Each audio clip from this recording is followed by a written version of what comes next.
Hi everyone, Bill Ebert here with Achieving Greatness. There are quite a few character traits that are necessary for a human being to be great. Now, in our society, I realize that greatness is almost always compared with achievement, that great men are considered great because of the things that they do or because of the things they achieve. And that actually becomes a dysfunctional part of our society when we start looking at and listening to men or women who have great success or financial success and then listen to their wisdom as to how they achieved it and consider them wise because of what they've achieved. Now, it's not to say that all who've achieved great things are not great people, but in our society, where fame and celebrity has become the measure of greatness, in many cases it's the lowest form of human engagement that caused them to become famous. And fame and greatness, or financial success and greatness, are many times contrary. For this conversation, greatness is defined as a character, as wisdom, as a person or personality that causes and inspires great things. People who are great many times will have no money at all. I know of people who I would consider great who spend their entire time serving and caring for poor people, and they have nothing of themselves. They own no fancy cars. They don't even own their own house, that they spend their entire time serving the poor. This also doesn't mean that you need to be impoverished or deny the pleasures of life for you to find greatness. We're going to define greatness by some character traits, and we'll tackle one issue of greatness at a time. The first one that I want to talk about, probably in my mind, the most important of all character traits, the most important attribute of a person who is going to strive to be great, because without this, you will find yourself struggling. A person who does achieve this and establishes this as their core, their foundation of character before they begin, they will find themselves in a place of greatness, in a place of influence, in a place of success far faster than all of their peers. And that character trait is teachability. Teachability is not the desire for information. Teachability is not the ability to learn. Teachability is not how fast you read or how many times you read a book. Teachability is an issue, a character, a trait of your heart. How much do you care about improving yourself? How open are you for the instructions, advice, and correction of your peers? The extremely teachable person will take correction and instruction even from people who hate them. That a person who is radically teachable is someone who is always striving to become a better person, always striving out of a pure motivation of their heart to improve themselves, to increase their sphere of influence, and to have others care for them and like them. This is not the same as being a people pleaser who, out of a place of weakness and out of neediness or out of codependence, that you're always trying to improve or perfect yourself, that you're always looking to become a better person because you're not good enough. That a true teachable person realizes that they are good enough because they are all they can be today. And tomorrow they'll be better, and their tomorrow will be good enough. But teachability allows us to live in our perfection of today and become more perfect tomorrow. That if someone instructs us or corrects us, we examine ourselves regularly, we listen carefully, we strive to become everything we can possibly become, and we never say, I'm good enough. In today's society, you'll notice that our culture is much like a new mom who watches their little baby fall down for the first time. And the gasp and the fear and the anxiety on their face causes the child to look in fear and cry and wail, not because it hurt, but because mom's freaking out. We must be hurt. There must be something wrong.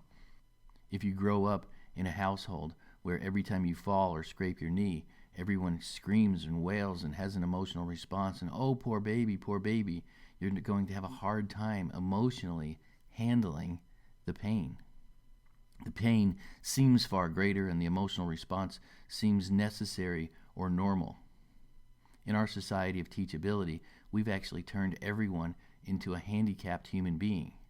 Our society has become so dysfunctional in this area that everyone needs a hug. And what we've done is we've taken what is normal and necessary at the Special Olympics, where children need a hug. Children, whether they win or lose, because they tried, at the end of the racetrack, everyone gets a hug. It's a beautiful picture. But when you're retarded or when you're handicapped, you need continual reassurance. But when you take someone who's normal and you give them a hug when they fail, when you tell them they're okay when they're not, when you don't allow someone to receive correction or instruction, when they are not rebuked for bad things and instructed and praised for good things, when everyone becomes normal, when everyone becomes okay, whether they try or not, when there's no standard of excellence, we turn everyone into emotionally handicapped. That the entire society, our entire culture has become so sensitized, so sensitive to any kind of instruction or correction, that you can't use certain words because they're going to offend somebody. You can't use certain terminologies because it's going to hurt their feelings. And you can't instruct anybody in what is right and wrong because there can't be a right and wrong. It hurts people's feelings to be right and wrong. And so the character trait necessary of teachability for people to become great is eliminated, just like the parent who cries when the baby falls down and skins his knee. If when our child falls down, we laugh and we applaud and we tell them to get back up again, and we just make it as if it's a non-event. For them, it becomes a non-event. And in our culture, where everyone's looking at every single word as a term like bullying, that correction and instruction become offensive, that we start taking terms and terminologies like you can't judge another human being, that it becomes a dysfunctional part of our culture. That if you were to instruct anyone on right and wrong, they misquote the scriptures and say you shouldn't judge me, because our culture has become so dysfunctional that there is no longer right and wrong. And in that culture, we eliminate teachability, that everyone becomes sensitive to their skinned knee. Everyone becomes a little baby in the minds of those in their community and their culture. And if you become unable to be corrected, unable to be instructed, people leave you alone and don't expect you to ever grow into leadership. So many times we sit outside the circle of influence, outside of the boardroom, and outside of success, because we're not willing to become the type of person that the rest of the community will accept as leader. So let's talk about leadership styles in the business place, in the workplace, and in family. I want to talk to you a little bit about the types of personalities that are unteachable and the different reasons. And you probably can find yourself, if you have any level of unteachability in you at all, some of the reasons that you might find yourself in an unteachable scenario. So the first one in our profession is the unteachable rich. The unteachable rich is someone who's made a tremendous amount of money, has a tremendous amount of influence, and finds themselves believing their own press, finds themselves believing that what they believe to be true is true. Otherwise, why would I be rich? And they just automatically assume. A lot of people help them with that belief system because most of society believes that to be true, that if someone's wealthy, then they must be wise. And from my experience, that's the farthest thing from the truth. I know a tremendous number of people who are successful in external, in profession, or in wealth, who don't have a clue as far as wisdom and taking care of people and mentoring human beings and the things that matter. So even though people can be successful and wise, they are not necessarily connected together. So if you find yourself in a place of success, any measures of success at all, don't assume that the things you believed are the things that got you there. That we, the experts, the learners, the masters of either a profession or an industry or a skill, it doesn't mean that there isn't a better way. It doesn't mean that what we understand is true, even if it worked. So the effect of productivity doesn't mean that there isn't a better way. And we can find that in industry, we can find that in history, that there have been people through many generations of improving a process that seemed to work fine for your grandparents, but now we know a faster and a better way. So always be improving, always be learning, always be looking for someone in your midst who hasn't reached the level of success that might have a better way. Number 2, the unteachable wounded. This person is far too common in our communities and in our society. It's the person who's still living out of the little boy or the little girl who was beat up on the playground or talked down to by their parents or by their older siblings, or had some kind of trauma in their life that caused them to be insecure or wounded. And from that point on, continues to treat every form of correction as if it were abuse. The wounded, unteachable, are very hard to teach. They're very hard to correct. They're very hard to instruct. And even with the mastery of communication, they sense any form of correction or instruction or improvement in their life as a negative, as a form of rejection and a form of pain, because they're living out of that woundedness.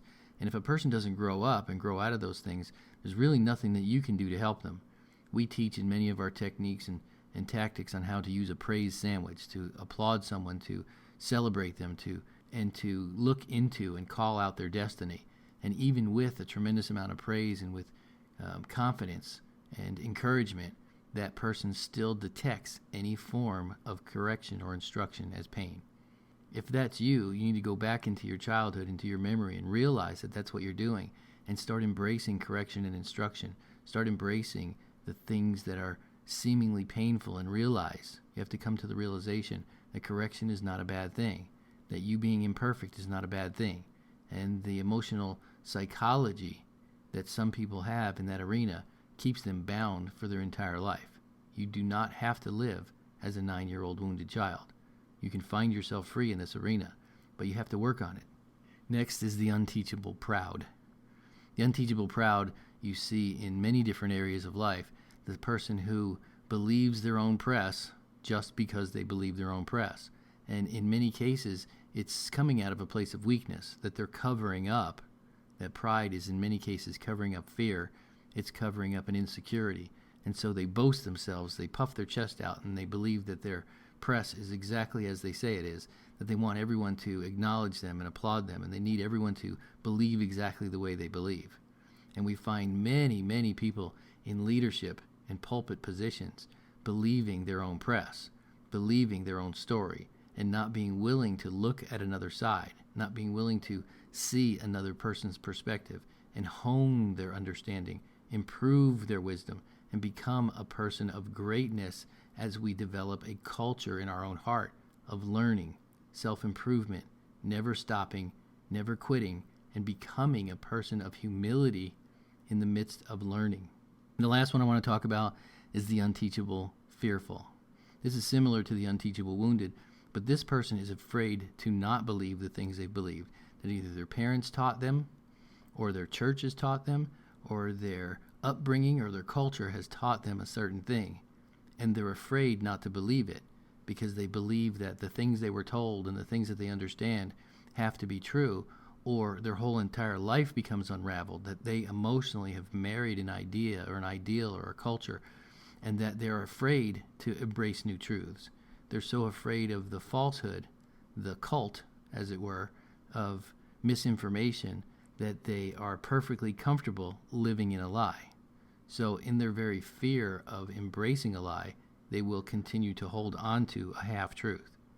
The person who's afraid of learning and growing and having new information will never, ever be a person of confidence, because people can detect that. People can detect the reasons and the motivations you do things, even if you don't say it out loud. That our motivations are weaved in our words, are weaved in our intent and our communications with other people. So to become teachable, it requires a heart of humility. It requires a heart that is fearless. It requires a person who is poor in spirit. And it requires a person who is healed. So it changes you from being the wounded, wealthy, proud, and fearful human being, that if those are your core motivations for unteachability, that we develop a new culture and a new idea. The last reason, and one of the most prevalent, is a culture of unteachability. That the very idea of pointing out a wrong becomes a wrong. that in our culture, right has become wrong and wrong has become right. Or in other words, good has become evil and evil has become good. And in far too many places in our society, to correct or instruct someone is to be judgmental or critical or mean. And in reality, when we want to help one another become great at anything that we do, we're going to need those character traits. We're going to need instruction and correction and improvement. Just like it is with karate or with a gold medalist or anyone who wants to achieve great things, they have to change that mindset and become coachable, become coached. And in certain arenas, it seems to be perfectly okay. But in life, our culture has deemed those things as negatives. And we need to change that idea and realize that life is about coaching. It is about improvement. It is about achievement. It is about greatness. And we can take that in every single arena of our life. That as a parent, you can learn from your children. As a husband, you can learn from your wife. And as a boss, you can learn from your employees. Don't allow the culture of pride and stubbornness keep you from becoming a person who is a student of everything. Become teachable. Become great.